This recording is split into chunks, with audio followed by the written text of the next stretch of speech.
Good morning, everybody. Welcome to another Daily Market Report brought to you by Mike Bjork. Today is Thursday, and it's August 23rd. We got a couple important data to go over, so we'll just kind of jump right into it today. We got the weekly jobless claims for the or for last week. So the previous week we had 212,000 people apply for unemployment. Forecast was supposed to have a slight uptick to 215,000, and actually dropped 2,000 down to 210,000. Now this is going to be important this week primarily because the Bureau of Labor Statistics grabs 1 week a month as their sample week, and this week happens to be that sample week that the Bureau of Labor Statistics will use in their numbers for the job numbers in the month of August. So when you see the job numbers, this will be part of that in there. And if you recall, we've been seeing some pretty strong numbers. For a while they're like 220. 230 range. Now we're down to about the 210 range, and this just really shows you how strong and tight the labor market is right there. Now we haven't really seen any a big push on wage inflation, but at some point the Fed and most economists are projecting it's going to be something that you'll see pop up at some point because we have a couple different reasons. Because we got tight inventory. We got tight labor market, and there's more jobs available than there are people participating in the labor market. Now, with that in mind, most employers are going to want to retain their employees, so they're willing to be paying them more to keep them around here. So that's going to be very important going forward. So when that happens, you're going to see some inflation picking up, the wage-based inflation picking up, where people will be making more money. But also, there's going to be there's talk that a lot of people or businesses are going to be raising their prices as well due to the tariffs and everything else coming in, because their costs are growing, and sometimes they don't pass on to the consumer, but because there's the growing demand for it, they're going to gradually, you'll see some price increases overall that's going to be out there. So in general, now we also got the market PMI flash data we got for manufacturing and for services. So we'll start off with the manufacturing for the month of August. So in July we had a 55.3, and it dipped a little bit down to 54.5. So a little disappointing there, but anything above on these two indexes above 50 is considered optimism in there. So there's still some optimism about there. Now on the services side, we dipped a little bit from 56 down to 55.2. And then last but not least, the data we got here, which is important, is the new home sales for the month of July. So we had June, which was actually revised about 1% higher. So it looks a little bit worse, but it was revised a little bit higher in June, and to 638,000. But the forecast was supposed to have a slight uptick to about 2.2%, up to 6.4%. But we came in at 627 units on an annualized pace here. So that's what that kind of means.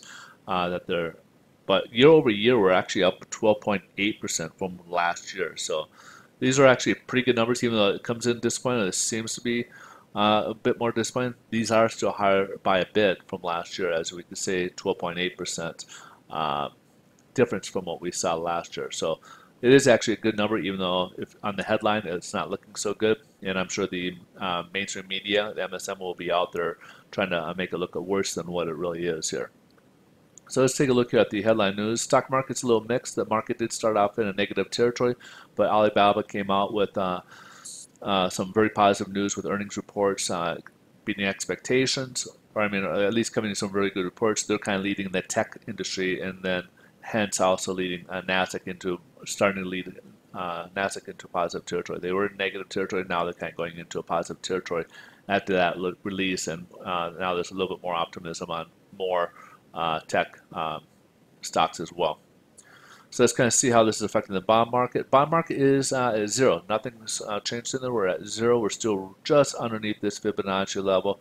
Again, if we could break above it, nice conventionally, we have a long ways up, so we could see some reprieve or some improvement in our pricing here.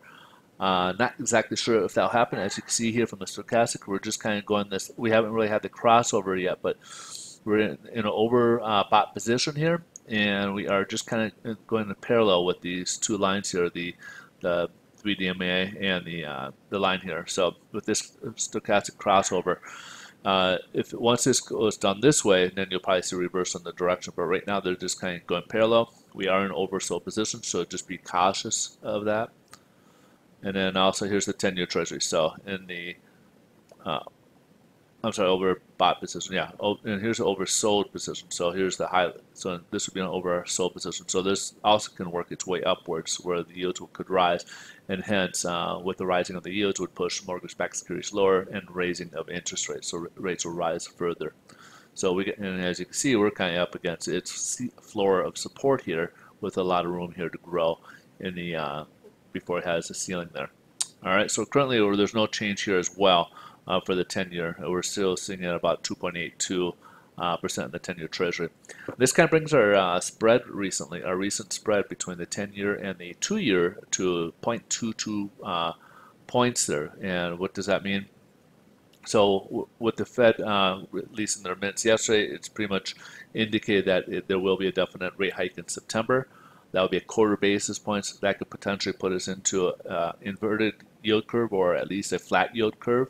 And traditionally, that has kind of been an indicator for leading into a recession period. So, and then December was supposed to be a good possibility that there could be rate hikes as well. So that's why tomorrow, when Fed Chairman Powell speaks, they're going to be listening very intently on what he says, and a lot of it has to do. What they're going to be really looking for is his view on with the tariffs and the trade escalation. If that might put a pause to their hikes, or if they might continue the rate hikes regardless. So they're going to be looking at different clues tomorrow when he speaks in Jackson Hole, Wyoming, as to what his thoughts would be on these current issues right now, and how that might play into their thought in the rate hikes, the current rate hikes that have been going in trend.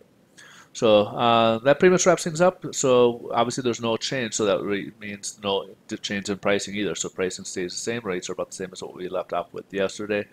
But if you guys want to get more data, just come over to Twitter. You can find me over there. I do post things. Sometimes I don't even mention on here on there as well. You can get more information on Twitter by following me at Mike Bjork. You guys have a great rest of your day. Thanks so much for watching. I look forward to see you guys tomorrow. Bye-bye.